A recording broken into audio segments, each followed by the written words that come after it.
Alhamdulillahilladzi as'ada qawalibal asfiya'i bil mujahadah wa as'ada qulubal awliya'i bil musyahadah wa halla alsinatal mu'minina bil dhikri wa jalla khawatiral arifina bil fikri. Asyhadu an la ilaha illallah wahdahu la syarika lah wa asyhadu anna Muhammadan abduhu wa rasuluh. Allahumma salli ala sayyidina Muhammadin adada kulli qatratin qatarat min samawatika illa ardika min yaumi khalaqtad dunya illa yaumil qiyamah wa la hawla wa la quwwata illa billahil aliyyil azim. Amma ba'd, fa ya ibadallah, usikum wa nafsi bi taqwallah faqad fazal muttaqun. Ittaqullaha haqqa tuqatih wa la tamutunna illa wa antum muslimun. فقال الله تعالى في كتابه الكريم: أعوذ بالله من الشيطان الرجيم، بسم الله الرحمن الرحيم.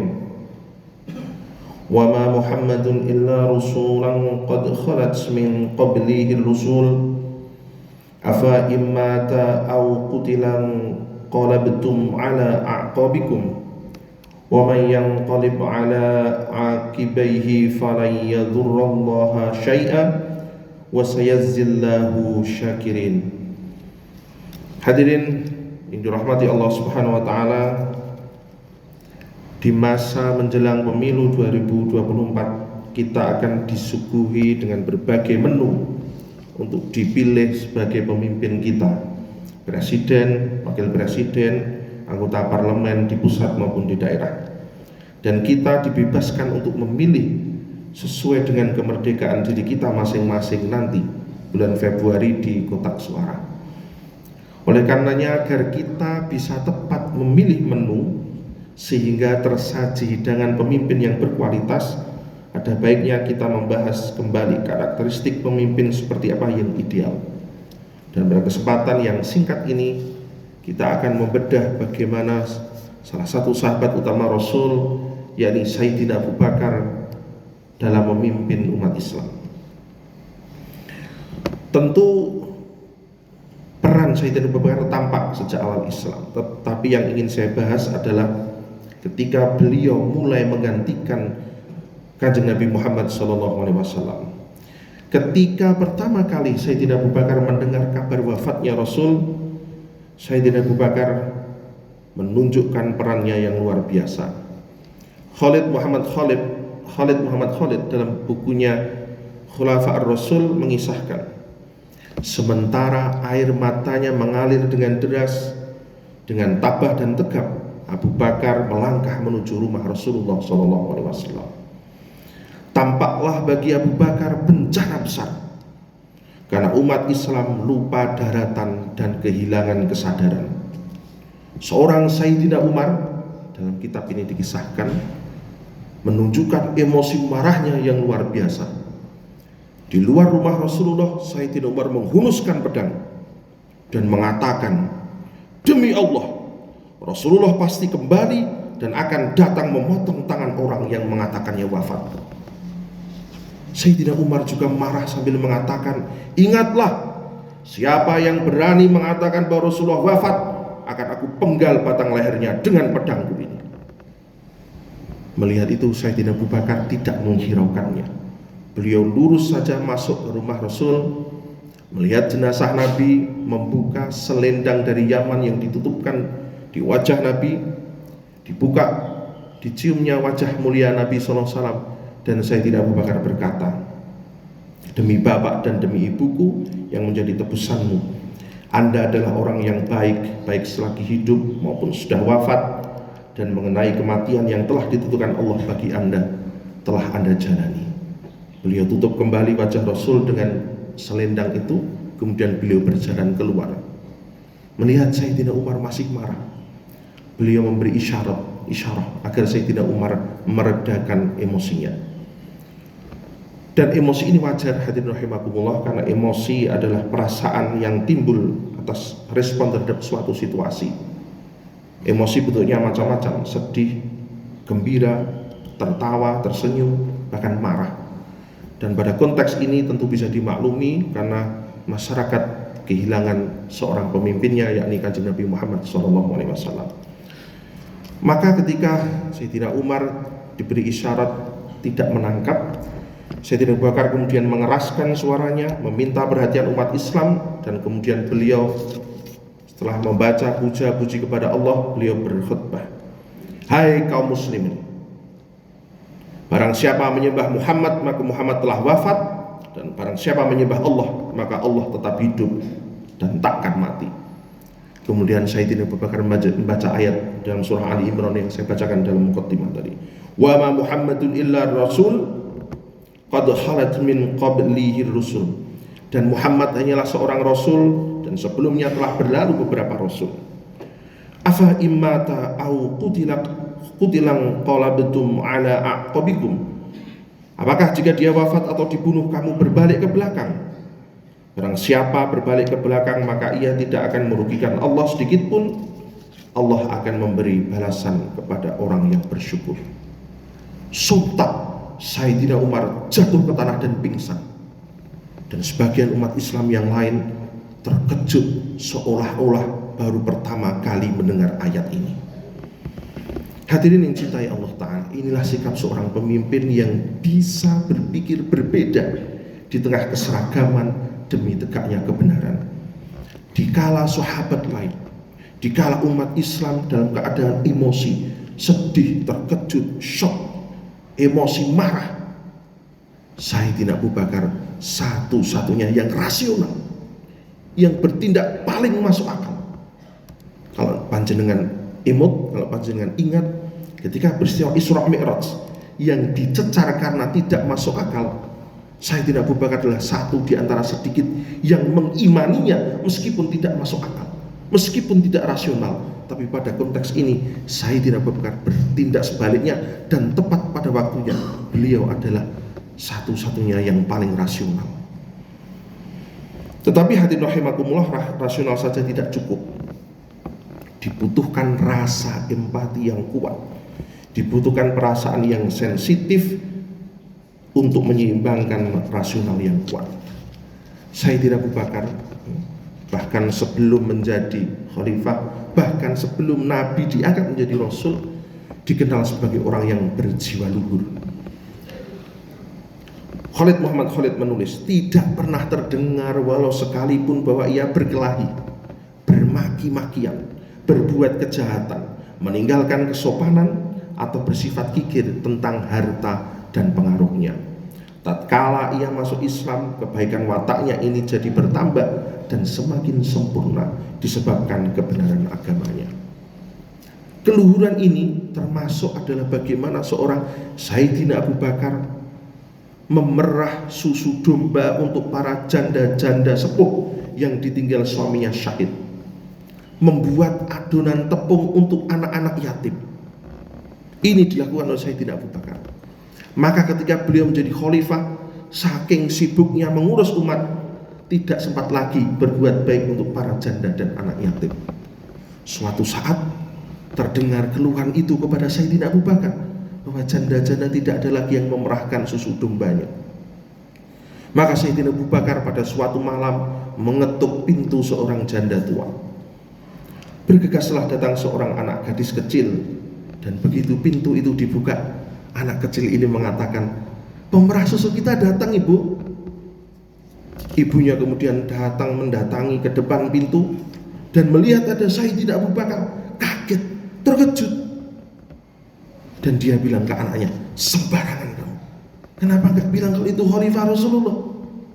Ibunya sangat malu melihat anaknya, melihat Sayyidina Abu Bakar disebut sebagai seorang pemerah susu. Apa jawaban Sayyidina Abu Bakar? "Biar tak apa.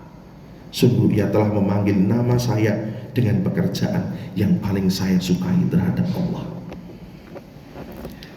Inilah rasa empati dan sikap luhur yang dibutuhkan oleh pemimpin kita.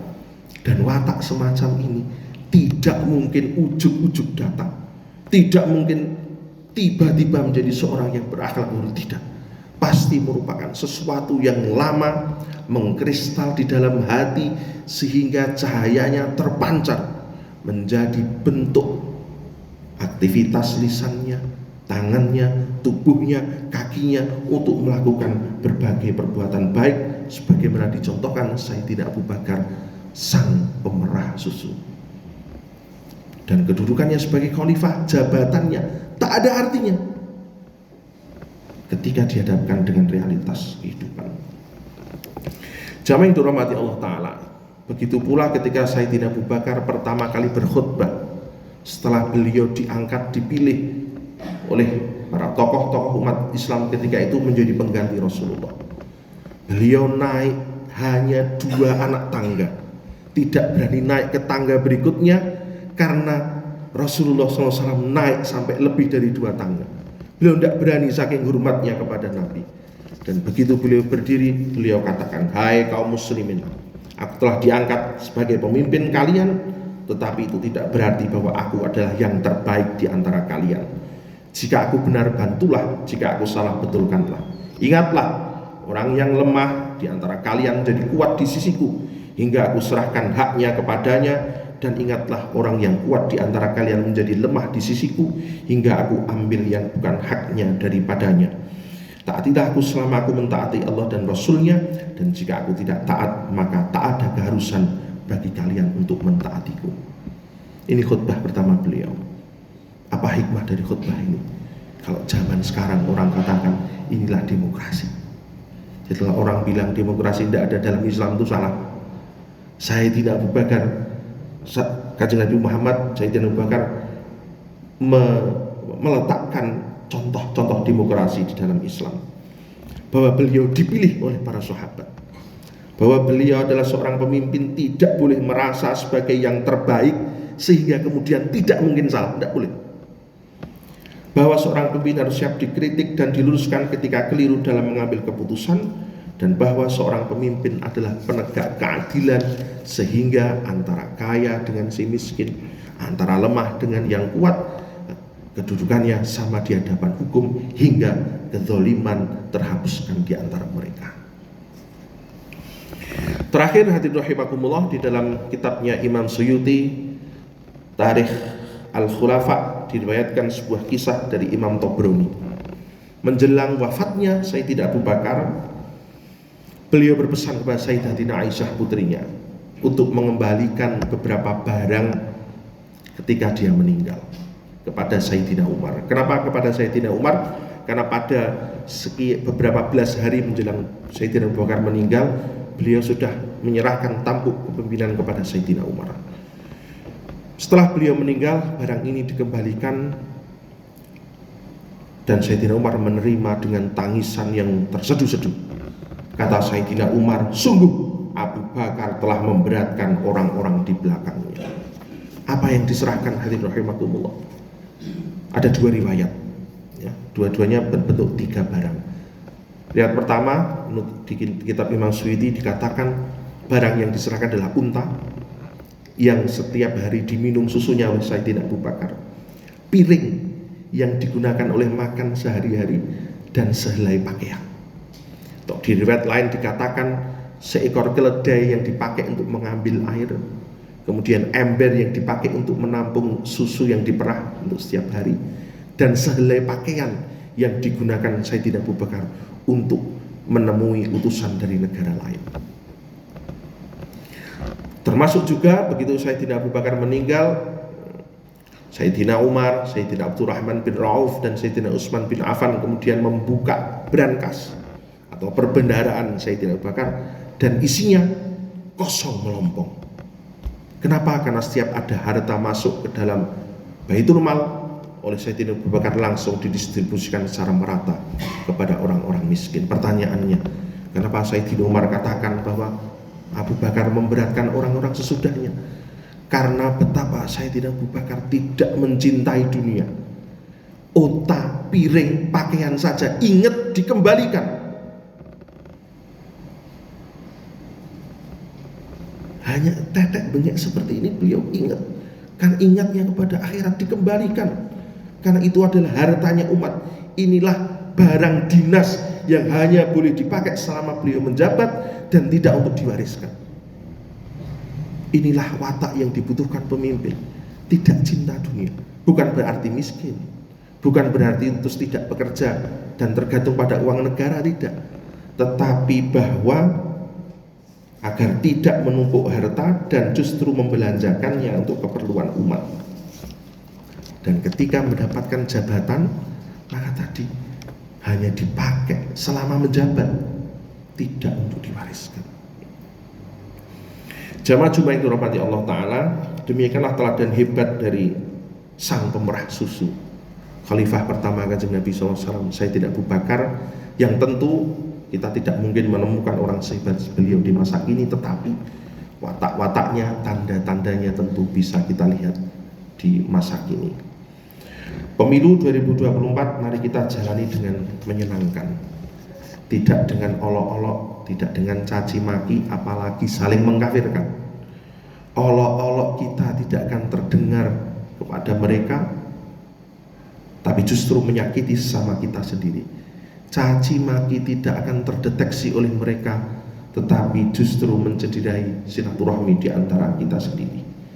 Siapapun yang terpilih nanti, dia tetap memimpin kita. Kalau yang kita pilih menang, kita juga tidak langsung kaya. Kalau yang kita pilih kalah, toh juga bukan akhir dunia. Kalau kita gunakan olok-olok, kalau kita gunakan caci maki, setelah pemilu yang terjadi adalah para pemimpin berpesta, berbagi posisi. Kita di sini masih belum bisa memaafkan karena luka akibat olok-olok dan caci maki. Dan yang terpenting, tugas utama kita setelah pemilu adalah memastikan janji-janji pemenang dipenuhi, memastikan bahwa yang benar adalah selalu benar, memastikan kita tetap mengkritik sekalipun itu adalah yang kita pilih, dan bagaimana caranya kita bisa mengawasi mereka agar keadilan selalu tegak untuk menghapus kezaliman.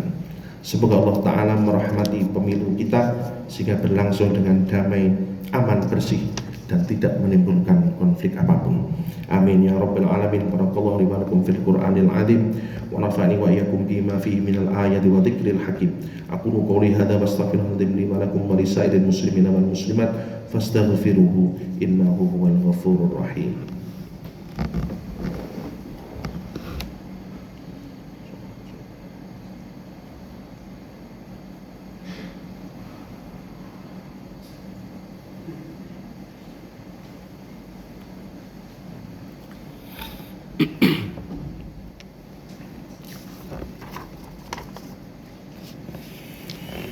Alhamdulillahil qawiyil ghalib al-wali talib al-ba'ith al-warith al-manih as-salib alimil kain wal ba'in waz-za'ili wal-dhahib. Asyhadu an la ilaha illallah wa asyhadu anna Muhammadar Rasulullah. Allahumma shalli ala sayyidina Muhammadin adada ma fi ilmillah salatan daimah bidawami mulkillah wa la hawla wa la quwwata illa billahil aliyyil azim. Amma ba'd. Faya ibadallah, usikum wa nafsi bitaqwallah faqad fazal muttaqun. Ittaqullaha haqqa tuqatih wa la tamutunna illa wa antum muslimun. Qala Allah Ta'ala fil Qur'anil azim, a'udzu billahi minasy syaithanir rajim. Bismillahirrahmanirrahim. Innallaha wa malaikatahu yusholluna 'alan nabi ya ayyuhalladzina amanu shallu 'alaihi wa sallimu taslima. Shadaqallahul azim. Hadirin rahimakumullah, marilah kita tutup khutbah kita dengan memanjatkan doa kehadirat Allah Ta'ala. A'udzubillahi minasyaitonirrajim. Bismillahirrahmanirrahim. Alhamdulillahi rabbil alamin hamdan yuwafi ni'amahu wa yukafi'u mazidah. Ya Rabbana lakal hamdu kama yanbaghi li jalali wajhikal karimi wa 'azimi sultanik. Allahumma shalli ala sayyidina Muhammadin abdika wa nabiyyika wa rasulika an-nabiyyil ummi. Allahumma ighfir lil muslimina wal muslimat wal mu'minina wal mu'minat al ahya'i minhum wal amwat innaka samiyun qaribun mujibud da'wat ya qadiyal hajat. Allahumma rabbana hab lana min azwajina wa dhurriyyatina qurrata a'yunin waj'alna lil muttaqina imama. Allahumma rabbana la tuzigh qulubana ba'da idh hadaytana wa hab lana min ladunka rahmah innaka antal wahhab. Allahumma rabbana atina min ladunka rahmah وهيئ لنا من أمرنا رشدا اللهم اغفر لأمة سيدنا محمد اللهم ارحم أمة سيدنا محمد اللهم استر أمة سيدنا محمد اللهم اجبر أمة سيدنا محمد اللهم أصلح أمة سيدنا محمد اللهم عافي أمة سيدنا محمد اللهم احفظ أمة سيدنا محمد صلى الله عليه وآله وسلم اللهم ادفع عنا الغلاء والبلاء والوباء والفحشاء والمنكر والسيوف المختلفة وشدائد والميحان ما ظهر منها وما بطن من بلدنا إندونيسيا خاصة من بلدنا إندونيسيا خاصة من بلدنا إندونيسيا خاصة ومن بلدان المسلمين عامة ومن بلدان المسلمين عامة ومن بلدان المسلمين عامة إنك على كل شيء قدير Allahumma ya aliman bima yakun, wahai Allah yang mengetahui segala sesuatu yang akan terjadi. Ikfina syarra ma yakun, lindungilah kami dari keburukan atas segala sesuatu yang terjadi. Qabla ayakun, sebelum semuanya terjadi. Hatta la yakun, atau engkau kehendaki itu tak pernah terjadi. Allahumma ya aliman bima yanzil, wahai Allah yang mengetahui segala sesuatu yang akan turun. Ikfina syarra ma yanzil, lindungilah kami dari segala suatu keburukan yang akan turun. Qabla ayanzil, sebelum itu turun. Hatta la yanzil, atau engkau kehendaki itu tidak pernah turun. Allahumma rabbana atina fid dunya hasanah wa fil akhirati hasanah wa qina adzabannar. Allahumma rabbana taqabbal minna innaka antas samiul alim wa tub alaina innaka antat tawwabur rahim wa adkhilna jannata ma'al abrar ya aziz ya ghafar ya rabbal alamin. Wa sallallahu ala sayyidina Muhammadin wa ala alihi washabihi wa baraka wa sallam. Subhana rabbika rabbil izzati amma yasifun wassalamun alal mursalin walhamdulillahi rabbil alamin. Ibadallah, innallaha ya'muru bil 'adli wal ihsani wa ita'i dzil qurba wa yanha 'anil fahsya'i wal munkari wal baghi ya'idukum la'allakum tadhakkarun. Fadhkurullahal 'azima yadhkurkum wa la dzikrullahi akbar. Qimis shalah.